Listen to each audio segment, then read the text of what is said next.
PBA players na naging most valuable players noong 2000 hanggang 2024. Sa larong basketball ay talagang mahilig ang mga Pilipino. Ito ang kinikilalang number 1 na laro dito sa Pilipinas. Kung sa Amerika ay mayroong liga para sa mga professional na naglalaro ng basketball, na kung tawagin ay National Basketball Association o NBA. Ang counterpart naman dito sa ating bansa mga ka-TV, ay Philippine Basketball Association o PBA. Ito ay isang liga dito sa Pilipinas na itinatag noong 1975. Ang ligang ito ay para lamang sa mga professional basketball player dito sa Pilipinas.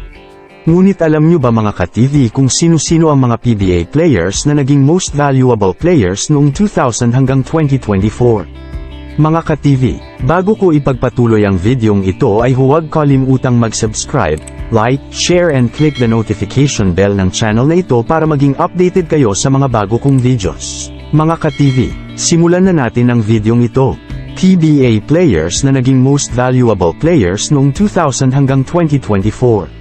Year 2000 to 2001. Sa mga panahong ito ay nakuha ni Danny Ildefonso ang parangal bilang most valuable player. Si Danny Ildefonso ay kinikilalang demolition man at lakay. Sa koponan ng San Miguel Beer naglaro si Danny Ildefonso sa mga panahong ito. Year 2002 at year 2006 to 2007. Sa mga taong ito, ang itinanghal na most valuable player ay walang iba kundi si Willie Miller. Sa panahong ito ay naglaro sa mga koponang Red Bull at Alaska Aces si Willie Miller. Dahil sa kanyang bilis at maraming 3-point shots ay naipanalo niya ang team at itinanghal siya dito bilang 2002 at 2006 to 2007 most valuable player. Year 2003. Sa panahong ito ay kinilala si Asi Taulava bilang most valuable player. Siya ay naglaro sa Talk and Text team sa panahong ito.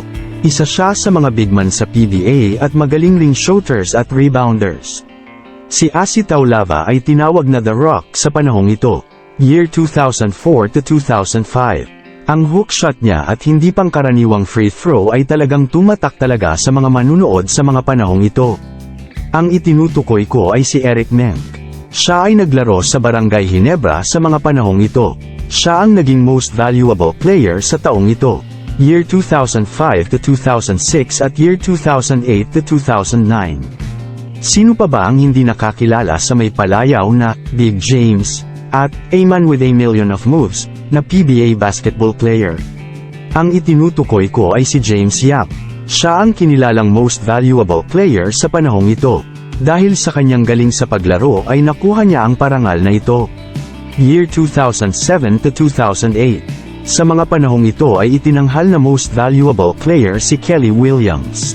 Siya ay nasa koponang Santa Lucia Realtors sa mga panahong ito. Dahil sa kanyang ipinakitang galing sa laro ay nakuha niya ang parangal na ito. Year 2008 to 2009. Kinilala bilang most valuable player si JJ Helterbrand sa panahong ito.